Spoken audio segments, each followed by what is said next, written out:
Remember how I burned my popcorn and almost burned my house yesterday? No more. Today I've discovered the best way to make popcorn with just a paper bag and some popcorn. Basically, you just put a lot of popcorn in this paper bag and then kind of fold it on top of here. Fold a couple folds and then put it in the microwave for 2 minutes. Anytime is fine, just hear it pop. And then you'll be done. You don't even need oil or butter or anything. Just season them after. And here's the popcorn. How do you make the popcorn?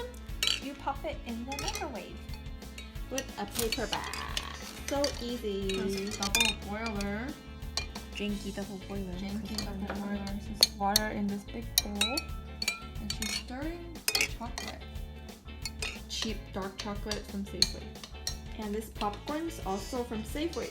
So cheap. This big, how big is it?